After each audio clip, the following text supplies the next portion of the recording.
Hi YouTube. Where we left off last, we were just working on this hinge tape on the elevator, and we had just cleaned with alcohol and dried the underside of this, and so now we're just getting ready to open it back up and go ahead and apply this hinge tape, which is quite expensive and something I'm not used to working with. But we're going to see if we can't get that done right now. I think what I might do actually is I might take a piece of masking tape just to hold this back, because it's wanting to collapse on me. And we just happen to have this. Here, let's check our epoxy too. We were just working on the epoxy of this. Oh yeah, everything looks good there. It's running downhill, but I can live with that. Nothing's transmitted into the holes. Okay, so we're probably at 15 minutes, so that stuff should be more or less set up. Just I almost felt like I felt a little bit of epoxy. Yeah, I did. I'm glad I noticed that. Must have had just a touch of epoxy on my glove. Now would be the time, by the way, to take the alcohol and wipe that off. I suppose it's possible you could get it off later, but gosh, I didn't even think I had anything on my gloves. So now I'm going to just check here too. Just make sure we don't have any epoxy that's spread out. Okay, I think we're good. Nope, a little bit more. Good thing this has such a high gloss finish, you can really tell.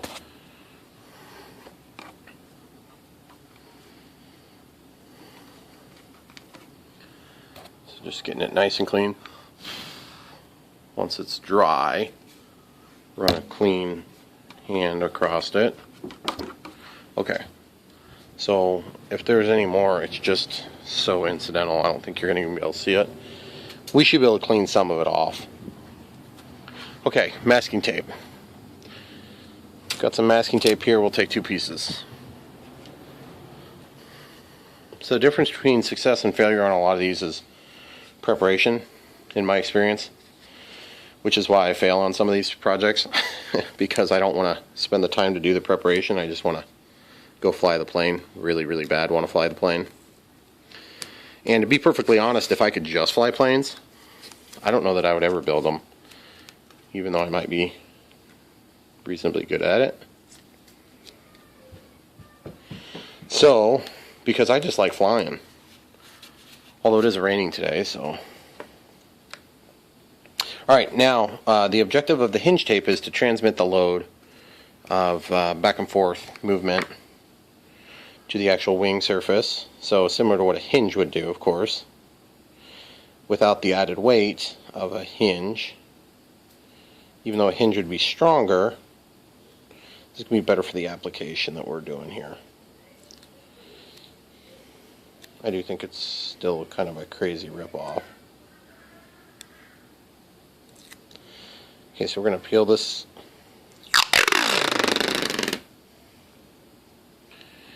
And what I'm going to do is I'm just going to apply it right here. Just kind of pull that tape mostly tight. Just get it right there, okay? So now I'm going to take my scissors and I'm going to just bring it in and just cut a nice clean cut. Okay, now I don't want that to stick down yet, so I got to be careful. I'm going to go from the middle. I'm going to pull it down.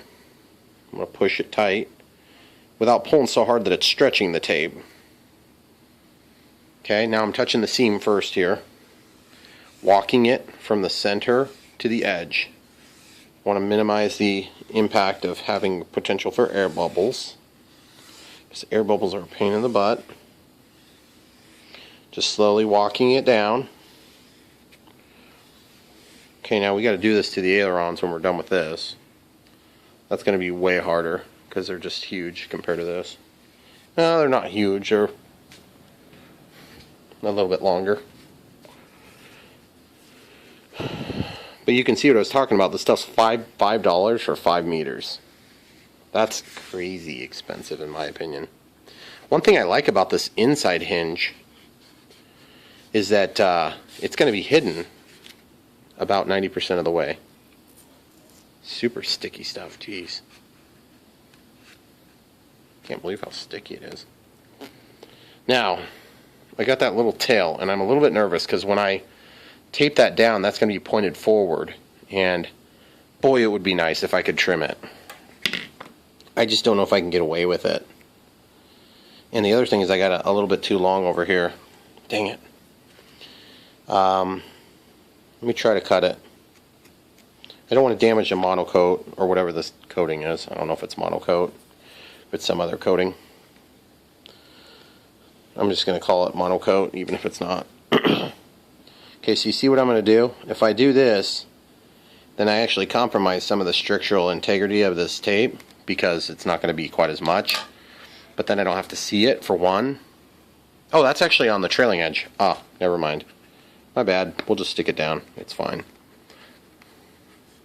Wait. That is on the leading edge. That's going to be pointed forward, isn't it? No, we're backward right now. This thing's turned inside out. Sorry guys, my brain is not working right at this exact juncture. Okay, so we got that down. You'll notice it gets thicker over here, which means I probably didn't get it quite as far up onto the top on the horizontal stabilizer.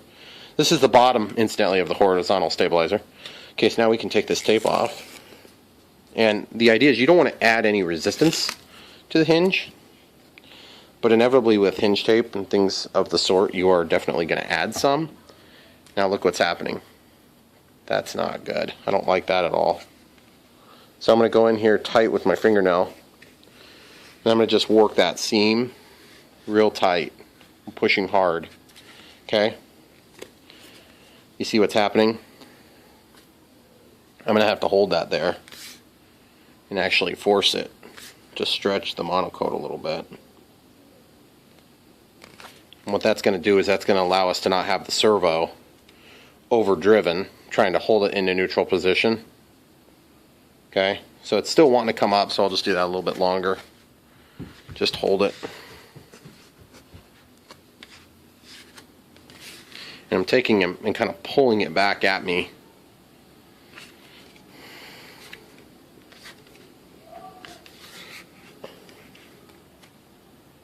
It's pretty close now. That's plenty good. That'll be close enough for what we're doing. Okay, so now now that we have that assembled, I might actually take and just to aid in that process of kind of holding it down, I'm going to grab a little bit of tape and stick it up here and just give it some more linger time and just let that pull it to the closed position, the downward closed position. And we'll do it over here too. We don't want to get on top of the tape if we can avoid it. Just kind of hold that. Okay, so now we can lay that aside for now. I guess while we're at it, it's probably a good time to get the ailerons done. Might as well. First step would be to use some alcohol, which we just used that to wipe some epoxy off from our epoxy here. So we'll grab a new cotton swab.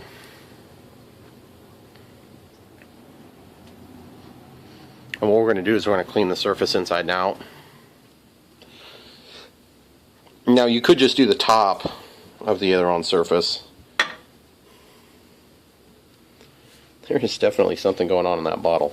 I think I'm going to have to get a new bottle. Okay, so I'm basically just making sure there's no impurities right on the top surface here. Can do both of these at the same time. The most efficiency I've experienced on this whole project right there.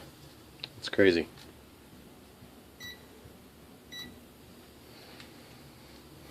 Okay, so then we'll grab this.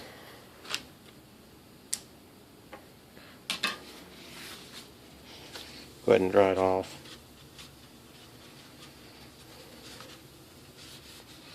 I'm just looking at this real quick to see if I need to take my iron to it. I'm assuming you could probably still go ahead and use the iron without any trouble once you have this tape on here. But I guess I'm not 100% certain of that. Now putting these little winglets on too while I'm demonstrating this. I don't know if you guys have seen this in the unboxing, but look how tight, look how nice that joint is. It's so perfect. It's just crazy. It just kills me because on this plane I'm just not 100% sure I'm going to end up doing LEDs or not. And you know me, I always do LEDs on planes that are worthy of flying, especially around twilight.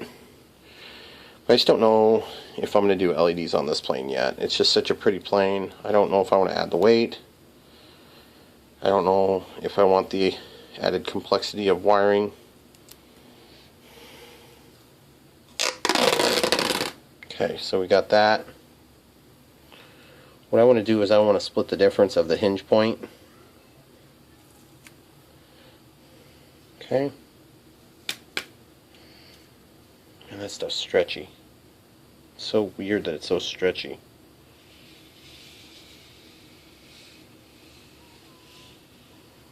Okay. Getting close to the end. I would rather have it before the end of the hinge, because I mean that little teeny bit's not going to matter, but if you overlap it could matter. Could be a big problem then.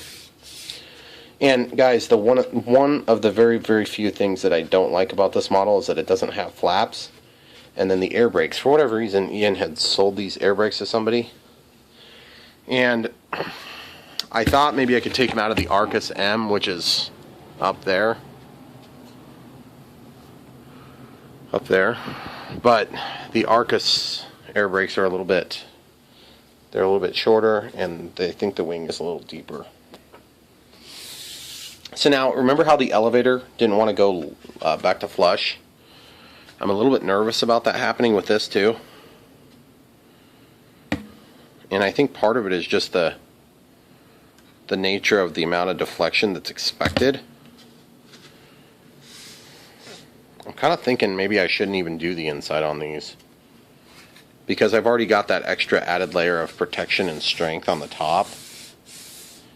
If I do spoiler-ons, they're going to be up pretty steep. If I do flap-ons, I can only go so far because there's only so much deflection allowed before we hit the frame of the wing. So if I put this tape on the inside, then that's going to further exacerbate that.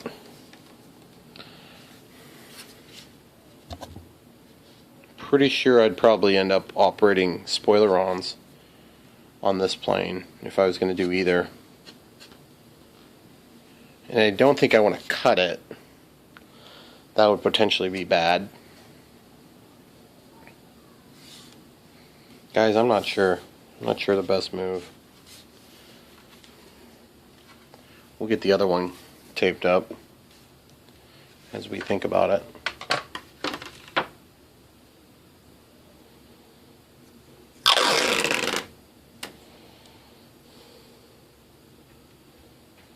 Oh, and then for those of you guys looking at this plane thinking, I would really like to get myself a plane like that. Well,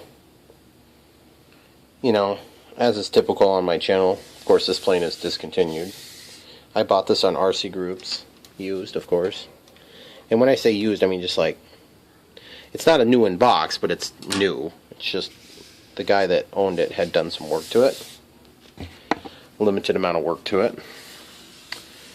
In preparation, he was going to do a motor pod, and I wanted the motor on the nose, and he was really good to me, and I gave him a couple extra bucks for him to cut the nose, put a motor mount on there. He did a really nice job on that too. So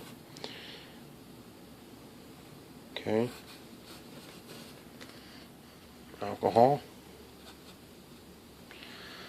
Yeah, guys, I don't know. I don't think I'm going to do the underside. I want to do the underside for the strength, but I don't want to do the underside and compromise my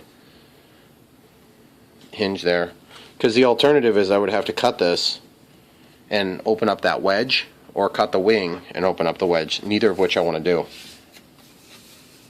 Oh, so anyway, getting back to not having the air brakes, the guy I bought it from says you won't need air brakes, you'll just tractor the motor, which is fine. I mean, I'm sure you can slow it down, but then I think about, well, then of course you've got the prop spinning when you're getting ready to approach the ground. And so with a folding prop, it'll get out of the way, generally speaking, but you still don't want to have, you know, your prop hitting the ground really hard. It's a very expensive prop, first of all. And then second of all, you don't want to have the prop striking down first, because it can break the inside of the assembly too. You can break the spinner. These things are actually glued onto this turbo spinner. So with a, I mean, it's really strong, but just because it's strong doesn't mean it can't break. Okay, so those things being said, obviously we have this in a situation where it's ready to be mounted whenever we're ready. I'm wondering if we could maybe get away with that now that we've got this thing glued.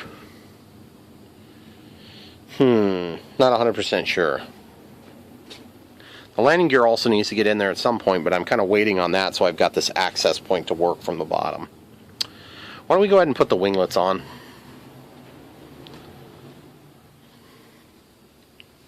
What else would we need to do? We need to get...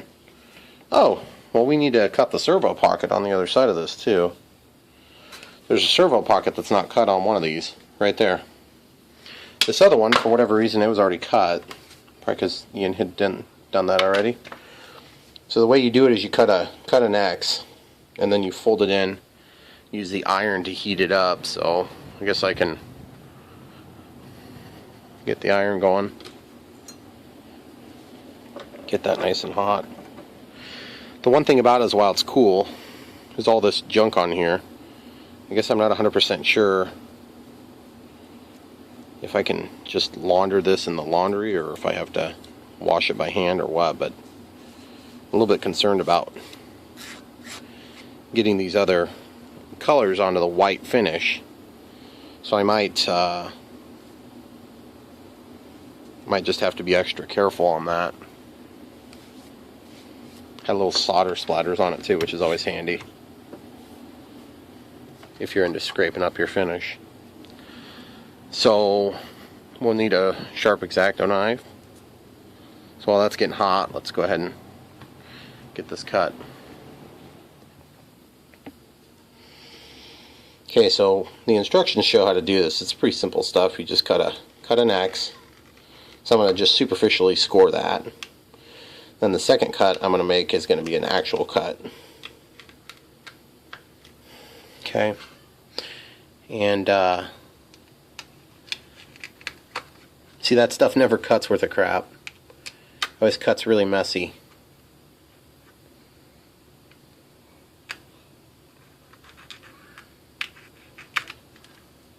So once that's cut, then you can go ahead and walk this in to the corners. So I'm just following the blade right into the corners. Okay. I'm stopping just shy so that I get a nice clean cut. Okay.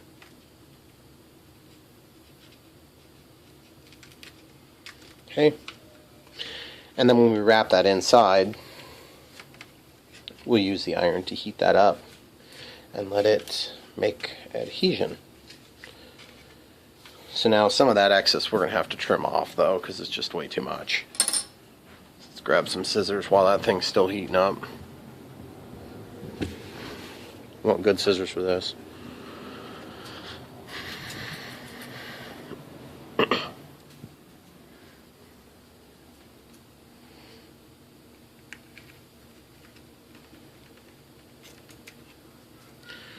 So we just cut that little bit off.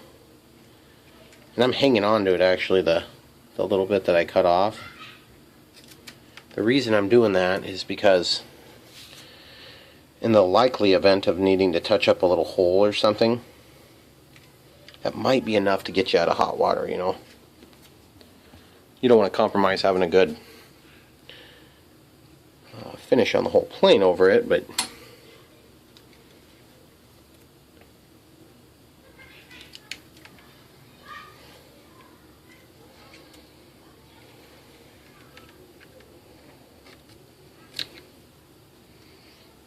okay. So now we can get the iron. We'll bring this to the iron since it's plugged into the wall. Curious if that finish, if that satin finish would go away if you were to heat that up with the iron. I don't know. Maybe one of these days I'll try it so you guys can learn from my screw up.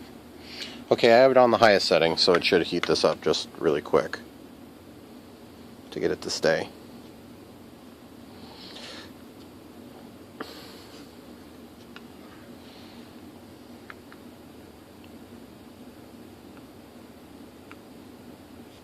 Now some guys use a soldering iron to cut holes like this, which is great. I mean, if you want to risk it, could over shrink it pretty easy. I'm sure it's fine most of the time, especially in a place where your edges are going to be covered. I'm just going to take and go over around the edge. Just being really careful about getting too much heat. So I'm just going really slow. And I don't want to transfer any of the markings from my other projects, the blue and the black and all that. Iron's pretty warm right now, though, I can tell you that for sure.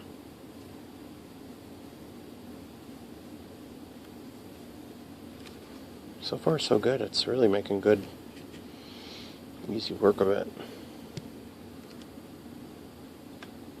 Nice and hot, I can tell you that.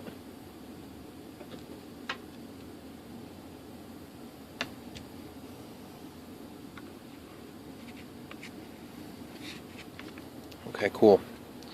So that's that. So now we got our hole for the other servo taken care of.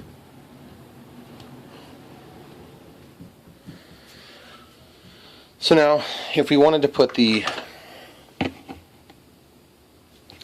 winglets on, we could conceivably do that at this point. If I were to later on add something like,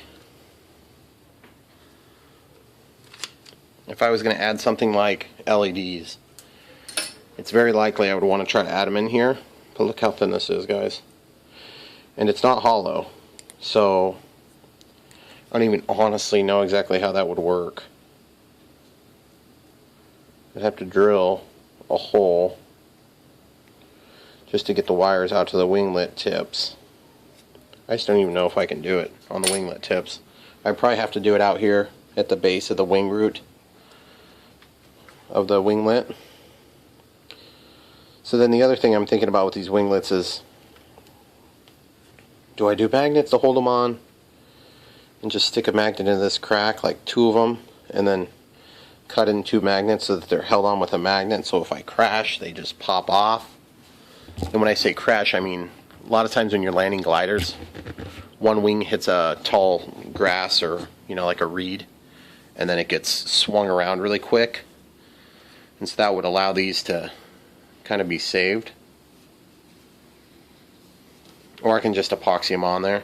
The other thing is, if I did that and I want to transport this and I don't have that winglet out at the end to get ripped off and damaged, but then I think about ripped off and damaged, these pins will eventually get ripped off and damaged.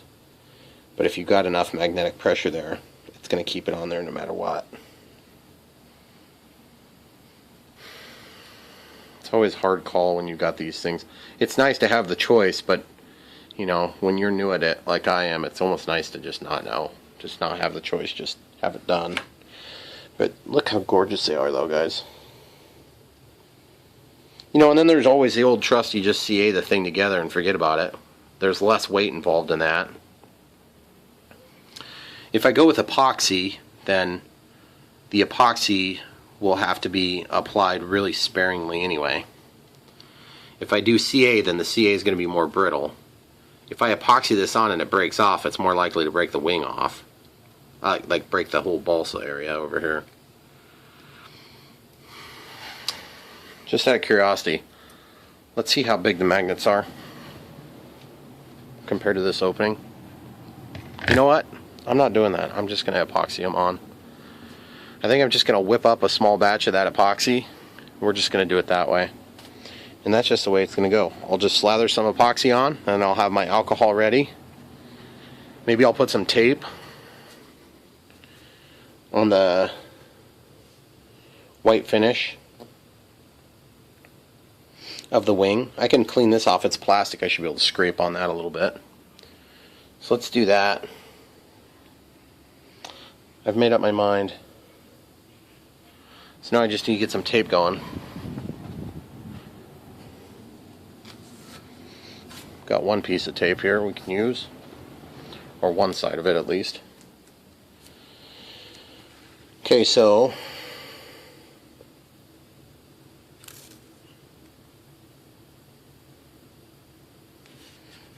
this is the masking tape is going to keep the epoxy from making a mess. Okay, so if you ever have a tight angle like that, it's always better to just grab another piece.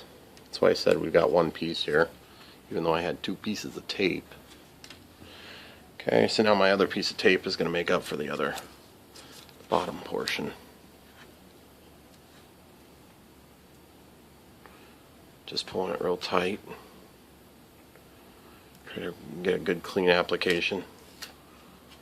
So like even if there was epoxy that got underneath that, I could live with that little bit. That little bit's not going to be that big a deal. Okay. So we're going to do that there.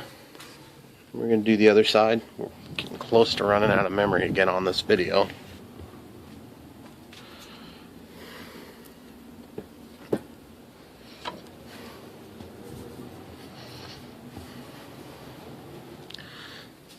So the other thing I think about when I look at this wingtip is I think at some point I'm going to want to do some color somewhere on this thing beyond just the numbers. And wingtips are going to be kind of a no-brainer for coloring those. And I guess I kind of have my heart set on doing red. There's a million other ways we could color it different colors, of course, but I just think red is going to look really nice on this. I always like the way my ASW28 looked from Lanyo.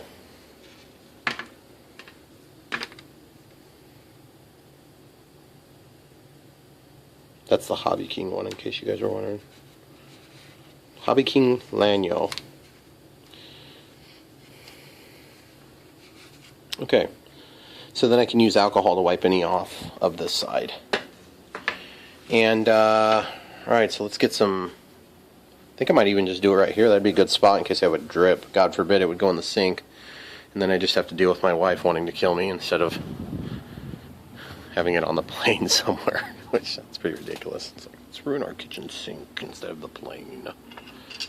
Oh no! Safety first, guys.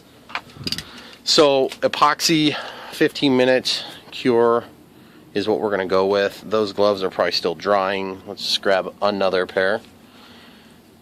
Nothing real tremendously special about these gloves. This is such a nothing of a step, so I sort of hate to have this switch over to the next video. So what I'm going to do is I'm going to mix up a batch, and then I will come right back to you guys. So we're going to pause it. Okay, so as you can see, this stick from the last time we used this is going to be fine for mixing. Just take the two parts, we'll mix this together. We don't need a lot, but I would rather have just a little bit more than we need. On a project like this, you don't have to mix it twice. And we're going to set our timer 12 minutes again. Okay, so it's running. Just in case we would get pulled away or have something else come up that we aren't expecting. Now you can see our other area where we were mixing before. You don't want to get mixed with like just a real recently batched portion, but this has been long enough that it shouldn't be an issue. Okay. Alright, so that's mixed up plenty good for what we're doing. Okay. And don't lay this on your wife's counter or the dining room table, or you will be murdered. I promise. Okay. So I want to take, oh no, I just dropped something. See, like I said, something unexpected, like dropping a really small weird part that you can't buy. Like that. That's a screw. Jeez, I can't believe I did that. Just scoot this up. Scoot this up there. Okay. So now I'm just going to get this stuff. I'm going to try to coat the pins. As you can see, I have like way more than I need probably.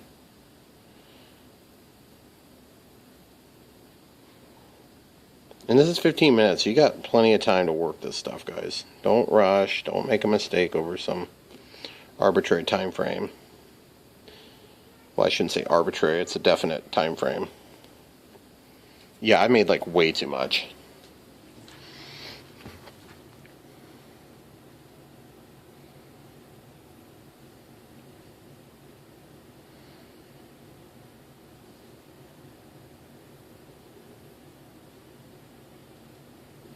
Okay, so now it's really hard to tell if that's going to be enough to hold it. I tend to think it's not going to be enough to hold it, which makes me a little bit nervous because I'm not 100% sure the best way to do this.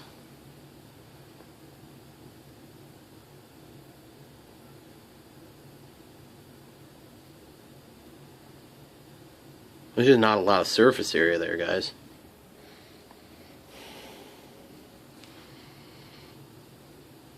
Okay, so just scraping that. Remember, keep your fingers tips clean. Don't get epoxy on the tips of your fingers. If you do, then you won't be able to work with the product, okay? Because you'll spread it everywhere.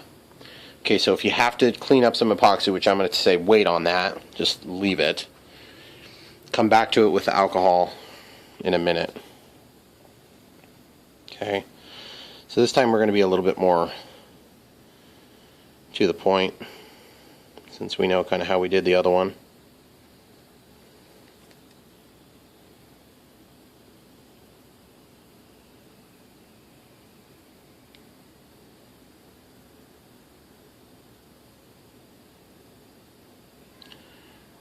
And epoxy is it's just such a different thing from working with CA. CA is very easy to use. I don't want to say it's cheaper, it's actually about the same amount expense wise, but epoxy is just so much less forgiving. It's thick and weird and does things that you don't expect it to do. It gets everywhere. I'm not a big fan of epoxy. I just use it when I have to. But I'll tell you what, if you need epoxy, you need epoxy. Because epoxy will go where CA